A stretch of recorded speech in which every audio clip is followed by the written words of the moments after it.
Movie की शुरुआत में एक हस्बैंड और वाइफ को दिखाया जाता है।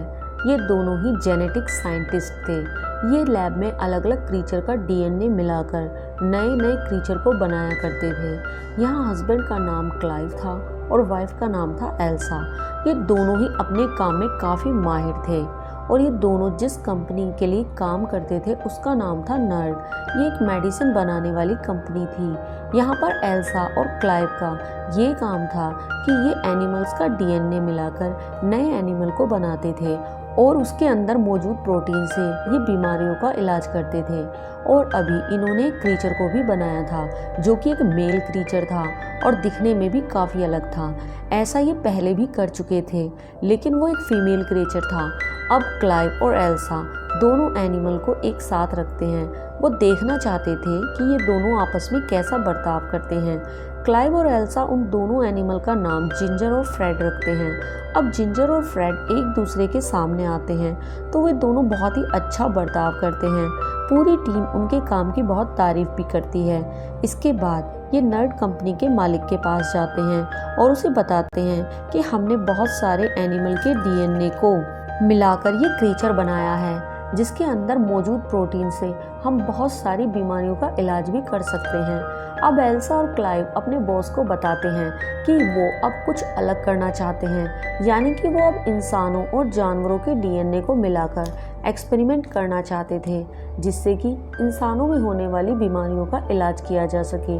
उनकी बॉस ये सुनकर बहुत खुश होती है लेकिन वो कहती है कि अभी उन्हें जो एक्सपेरिमेंट उन्होंने किया है उस एनिमल के प्रोटीन से दवाई बनाने का काम करें और उनके नए एक्सपेरिमेंट यानी कि इंसान और जानवरों के साथ जो वो करने वाले थे उसे वो मंजूरी नहीं देती। अब एल्सा और क्लाइव को यहाँ पर बहुत बुरा लगता है। फिर दोनों डिसाइड करते हैं कि जो काम वो शुरू करने की सोच रहे थे अब उस काम को वो किसी की भी मंजूरी लिए बिना चुपचाप करेंगे।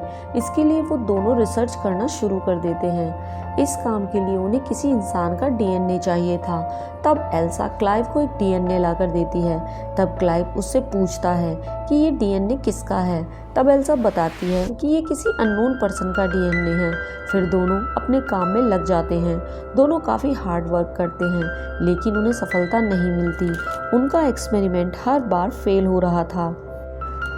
अब उन्हें अपने एक्सपेरिमेंट को करने के लिए फिर से किसी इंसान का डीएनए चाहिए था। अब क्लाइव परेशान हो जाता है लेकिन एल्सा डीएनए ले आती है। तब क्लाइव एल्सा से पूछता है कि ये किसका डीएनए है। तब एल्सा उसे हंसकर टाल देती है और उसे एक्सपेरिमेंट पर ध्यान देने को कहती है। अब ये दोनों फिर से कड़ी मेहनत करते हैं और इस बार उनका एक्सपेरिमेंट सफल हो जाता है। अब उनके पास एक यूनिक डीएनए था जो कि इंसान और जानवरों के डीएनए को मिलाकर बनाया गया था लेकिन इनका ये काम इलीगल था।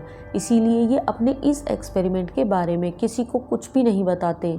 क्लाइव इस रिसर्च को यहीं रोकना चाहता था क्योंकि वो जानता था कि ये गलत है लेकिन एल्सा नहीं मानती और वो रिसर्च को जारी रखती है।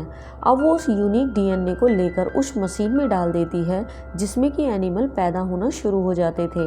मतलब कि उस मशीन के जरिए डीएनए से क्रीचर की ग्रोथ होना शुरू हो जाती थी। लेकिन हैरानी की बात ये थी कि जो डीएनए उन्होंने मशीन के अंदर डाला था वो बहुत ही तेज़ी के साथ बढ़ रहा था। उसकी उम्मीद उन दोनों को भी नहीं थी। यहाँ पर क्लाइव एल्सा को रोकता है कि ये सही नहीं है किसी को पैदा करना फिर उसकी जान ले लेना। लेकिन एल्सा कहती है कि कितने ही लोग इस दुनिया में पैदा होकर मर जाते हैं और फिर क्या पता हमारे इस रिसर्च से लोगों का भला ही हो जाए। तब क्लाइव मान जाता है और फिर क्लाइव उस मशीन को शुरू कर देता है। अब वो बच्चा इतनी जल्दी बढ़ रहा था कि दोनों को शक होने लगता है कि कहीं कुछ गड़बड़ तो नहीं है। लेकिन चेक करने पर पता चलता है कि बच्चा एकदम नॉर्मल है। अब शाम को अचानक से लैब का अलार्म बजने लगता है। दोनों देखते हैं कि वो बच्चा अब पूरी तरह से बाहर आने के लिए तैयार था और यह दिखने में भी काफ़ी अजीब लग रहा था। क्लाइव उसे मारना चाहता था लेकिन एल्सा उसे रोक देती है लेकिन क्लाइव नहीं मानता और उसे मारने जाता है। वो देखता है कि वो क्रीचर पहले ही मर चुका है। तब एल्सा कहती है कि अब खतरे की कोई बात नहीं है। जैसे ही वो उस मशीन को खोलती है वो देखती है कि वहाँ तो सिर्फ एक स्किन है। उसके अंदर से कोई क्रीचर बाहर निकला है जो उसी लैब में था। तभी हमें वो क्रीचर दिखाया जाता है जो काफ़ी अजीब था। बाहर से क्लाइव ये सब देख लेता है। वो एल्सा से बाहर आने को कहता है ताकि वह उस क्रीचर को जहरीली गैस छोड़कर मार सके, लेकिन एल्सा उस क्रीचर से बात करने लगती है। वो कहती है कि वो उसे डरे नहीं, वो उसे कुछ भी नुकसान नहीं पहुंचाएगी। तब क्रीचर उसकी बात को मान लेता है और उसके पास आने लगता है। तभी वो क्लाइव को देख लेता है जो कि उसे मारने के लिए आ रहा था। तभी वो क्रीचर नाराज होकर भाग जाता है। एल्सा क्लाइव को ऐसा करने से मना करती है। एल्सा कहती है कि हम उसे बेहोश कर देंगे और फिर वो उसे चेक करते हैं। उन्हें पता चलता है कि ये एक फीमेल है जो काफ़ी तेज़ी से बढ़ रही थी।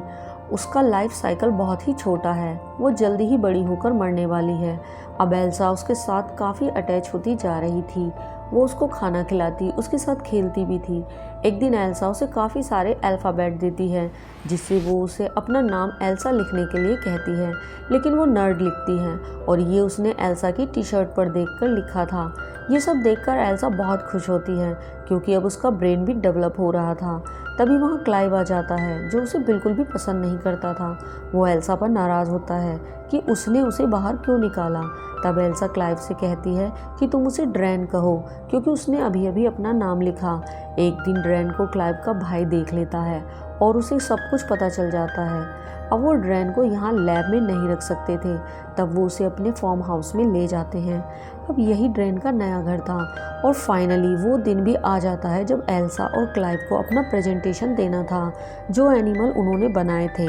अब वो एनिमल सबके सामने लाए जाते हैं तो वो दोनों लड़ने लगते हैं और मारे जाते हैं। यहाँ पर सभी बहुत ही डिसअपॉइंट हो जाते हैं। तब क्लाइव और एल्सा उन दोनों के लड़ने का रीज़न ढूंढते हैं तो उन्हें पता चलता है कि जो फीमेल थी वो अपना जेंडर चेंज कर सकती थी। उसके अंदर ऐसे एनिमल का डीएनए था जो कि अपना जेंडर चेंज कर सकता था और ये बात इन दोनों को इसलिए नहीं पता चल सकी क्योंकि वो दोनों अपने नए एक्सपेरिमेंट में काफ़ी बिजी थे। और वहीं दूसरी तरफ ड्रैन अब जवान हो चुकी थी। एल्सा ड्रैन को बहुत प्यार करती थी, वो उसको बिल्कुल अपने बच्चे की तरह ही ट्रीट करती थी, उसका ख्याल रखती थी। एक दिन अचानक से ड्रैन भागकर जंगल में चली जाती है और जब क्लाइव और एल्सा दोनों उसके पीछे जाते हैं तो वो देखते हैं कि ड्रैन एक रैबिट को मारकर खा रही थी। तब वो दोनों हैरान हो जाते हैं और फिर वो ड्रैन को वापस घर ले आते हैं। यहाँ पर एल्सा ड्रैन को कुछ खाने को देती है लेकिन एल्सा खाने से मना कर देती है। तब वो अल्फ़ाबेट की मदद से एल्सा को बताती है कि वो यहाँ बोर हो रही है और वो शीशे को तोड़कर छत पर चली जाती है जहाँ पर क्लाइव और एल्सा भी उसके पीछे जाते हैं। वो देखते हैं कि ड्रैन के पंख निकल आए हैं, वो उड़ने ही वाली होती है कि तभी क्लाइव ड्रैन से कहता है कि रुको, हमें तुम्हारी ज़रूरत है, हम तुमसे प्यार करते हैं, हम तुम्हें अपने पास रखेंगे। ये सुनकर ड्रैन के पंख वापस उसके शरीर में चले जाते हैं। अब ड्रैन का दिमाग काफ़ी तेज हो चुका था, वो प्यार को महसूस कर सकती थी। अब वो उसे फिर से घर ले आते हैं। अब ड्रैन के पास कहीं से एक बिल्ली आ जाती है जिसे एल्सा ड्रैन से ले लेती है। अब एल्सा ड्रैन के प्रति थोड़ी सख्त भी हो गई थी। वहीं दूसरी तरफ क्लाइव और ड्रैन के बीच नज़दीकियाँ बढ़ने लगी थी। ड्रैन क्लाइव को काफ़ी पसंद करने लगी थी। अब क्लाइव को पता चल जाता है कि ड्रैन के अंदर एल्सा का ही डीएनए है जिससे वो काफ़ी नाराज़ होता है। अब एल्सा ड्रैन को वो बिल्ली वापस दे देती है लेकिन ड्रैन अपनी नुकीली पूंछ को उस बिल्ली की गर्दन में चुभोकर उसे मार डालती है। ये देखकर एल्सा को बहुत गुस्सा आता है और वो एक थप्पड़ ड्रैन को मारती है जिसके बाद ड्रैन एल्सा पर अपनी पूंछ से अटैक कर देती है लेकिन वो उसके गले से चाबी को निकालकर उसे छोड़ देती है। अब ड्रैन पहले से काफ़ी ताकतवर भी हो चुकी थी। जैसे ही ड्रैन दरवाज़ा खोलकर बाहर जाती है एल्सा एक डंडे की मदद से उसे बेहोश कर देती है और फिर वो उसकी नुकीली पूंछ को काट देती है ताकि वो फिर से किसी को नुकसान ना पहुंचाए। अब दूसरी तरफ क्लाइव का ड्रैन में इंटरेस्ट बढ़ता जा रहा था। एक दिन क्लाइव ड्रैन से मिलने के लिए आता है, वो उसे आवाज़ लगाता है लेकिन वो कहीं भी नहीं होती। तभी क्लाइव देखता है कि ड्रैन अपने दोनों पंखों को फैलाकर क्लाइव के पीछे खड़ी है और ड्रैन क्लाइव को बताती है कि वो उसे पसंद करती है। यहाँ क्लाइव को भी ड्रैन अच्छी लगने लगी थी लेकिन क्लाइव कहता है कि ये सब सही नहीं है। दोनों ही काफ़ी इमोशनल हो जाते हैं और फिर अपनी फीलिंग्स पर कंट्रोल नहीं कर पाते। तभी वहाँ एल्सा भी आ जाती है और वो उन दोनों को देख लेती है, जिससे उसे बहुत बुरा लगता है और वो वहाँ से बाहर की तरफ भागती है। क्लाइव भी एल्सा के पीछे पीछे जाता है। अब एल्सा ड्रैन की पूंछ में जो नाखून था उसकी बजाय पूरी पूंछ को ही काट देती है और अब वो क्लाइव से बताती है कि जो प्रोटीन उन्हें चाहिए था वो प्रोटीन उसने बना लिया है। और एल्सा क्लाइव से बताती है कि ड्रैन में वो प्रोटीन काफ़ी ज़्यादा मात्रा में है और अब क्लाइव और एल्सा इसलिए भी पछता रहे थे कि उन्हें ड्रैन को नहीं बनाना चाहिए था, क्योंकि वो आने वाले खतरे को भांप सकते थे। अब दोनों डिसाइड करते हैं कि वो ड्रैन को मार डालेंगे। फिर वो दोनों ड्रैन के पास जाते हैं और देखते हैं कि ड्रैन की हालत बहुत ख़राब है, वो मरने वाली है क्योंकि उसका लाइफ साइकिल बहुत ही छोटा था। अब जब ड्रैन मर जाती है तो वो ड्रैन को पास के ही जंगल में दफना देते हैं। अब दोनों ड्रैन का सामान जला रहे होते हैं। तभी क्लाइव का भाई वहाँ आ जाता है और उसके साथ एक एम्प्लॉय भी होता है। वो कहता है कि मैं जानता हूँ कि तुमने एक क्रीचर बनाया है जो बिल्कुल इंसानों के जैसा दिखता है, मैं बस उसे देखना चाहता हूँ। तब क्लाइव कहता है कि वो तो मर चुकी है। तभी किसी की ज़ोर से चिल्लाने की आवाज़ आती है। तभी वो सभी भागकर उस जगह जाते हैं जहाँ पर ड्रैन को दफनाया था। वो हैरान रह जाते हैं कि ड्रैन वहाँ पर नहीं थी। वो देखते हैं कि ड्रैन अपने दोनों पंखों को फैलाकर छत पर खड़ी थी और वो काफ़ी खतरनाक भी लग रही थी। और इस बार ड्रैन ने अपना जेंडर भी चेंज कर लिया था और उसकी पूंछ जो एल्सा ने काट दी थी वो उसने फिर से रीजनरेट कर ली थी। अब ड्रैन क्लाइव के भाई और उस एम्प्लॉय को मार देती है। अब वो एल्सा के पास आ जाती है, लेकिन तभी मौके का फ़ायदा उठाकर क्लाइव ड्रैन को मारता है, जिससे ड्रैन घायल हो जाती है और वो एल्सा को छोड़ देती है।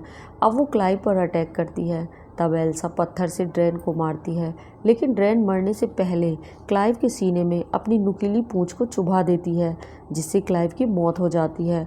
और फिर कहानी काफ़ी महीने आगे दिखाई जाती है कि एल्सा प्रेग्नेंट है और वो अपनी उसी नर्ड कंपनी की बॉस के साथ एक डील करने वाली है। जो बच्चा एल्सा को होने वाला था वो नर्ड का था और कंपनी चाहती थी कि वो हमें ये प्रोटीन दे जिससे हमारी कंपनी को फ़ायदा हो सके।